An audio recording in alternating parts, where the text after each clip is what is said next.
When I was younger, I wasn't sure whether I was going to dance or be an artist, so I did a lot of dance. So, you know, and I guess most of my work is always related to the body, and that's probably comes somewhat from that. And it's also an area that I don't know, I seem to know.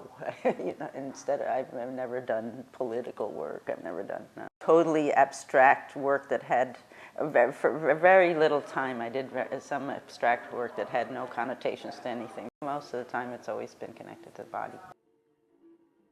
The way we start is we put a big piece of industrial felt on the ground and cut it in a way that is somewhat planned.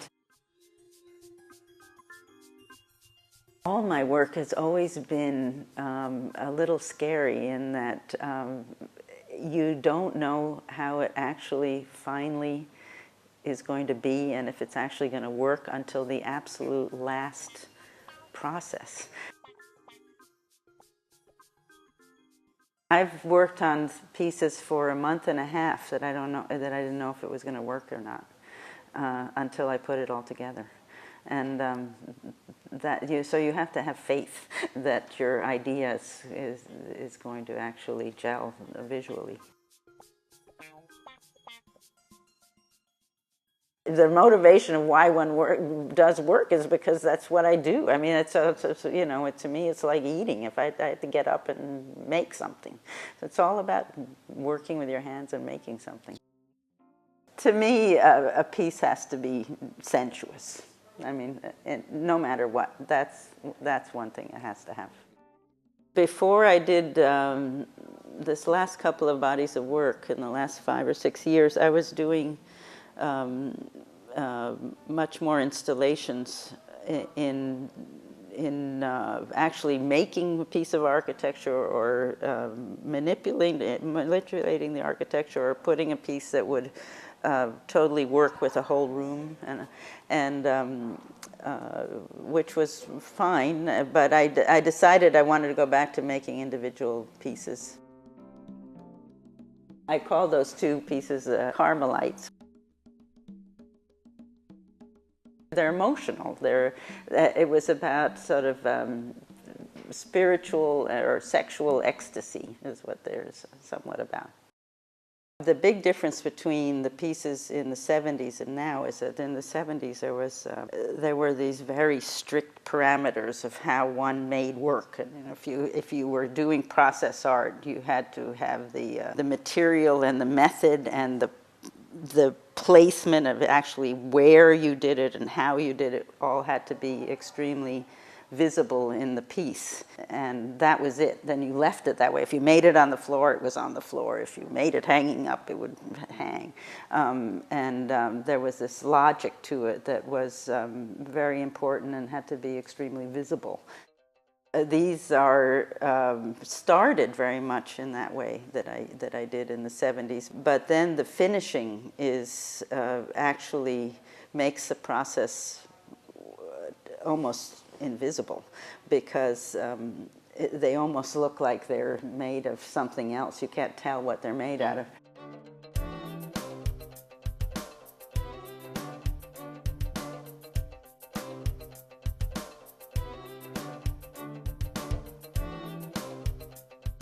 This is basically how I figure things out. These are my drawings. I figure them out in 3 dimensions to see if I can possibly make this, you know, 20 feet long.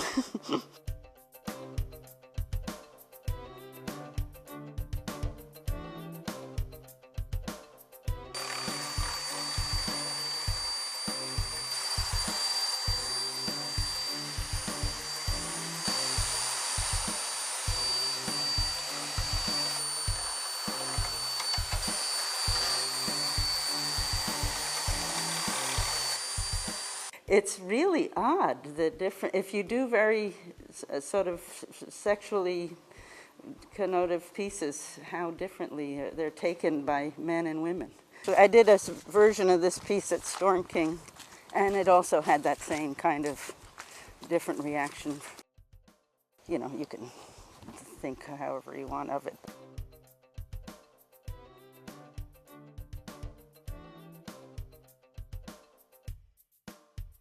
To tell you the truth, I think if you set out to make a piece that is sexual, you probably wouldn't do it at all.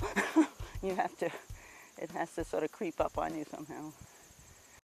I was going to take it down, and then I decided against it. It's a little, it was the simplest one I could do because of money and everything. So, I couldn't get too complicated. So,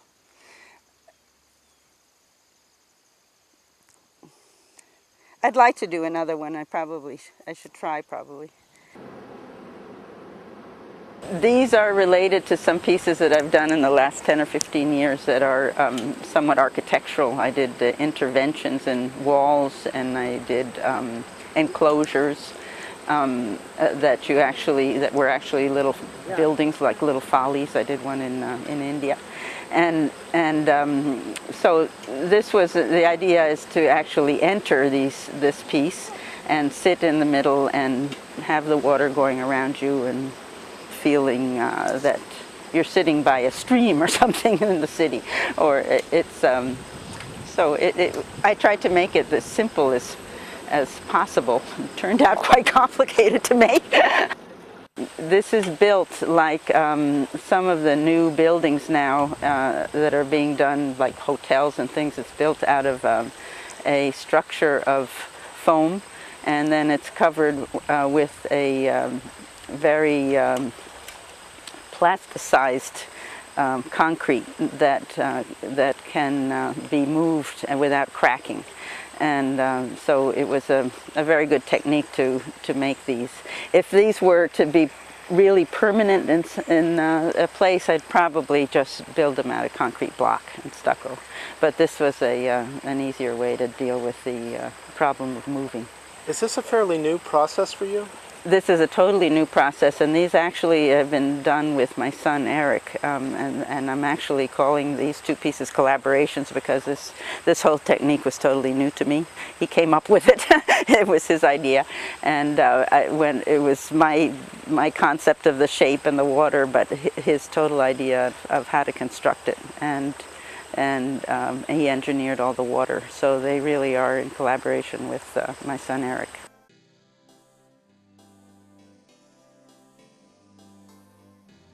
Having children and doing the physical stuff of the having them in the first place and caring for them and doing all this sort of gooey stuff that one has to do has affected a lot of women artists. I mean, and what they work about, and my work really always has been about the body, and I think it came somewhat from having children and going through all that. To tell you the truth, I find it very hard to compete with nature. To compete with God is too hard. I think it's easier to work in a basement in New York City.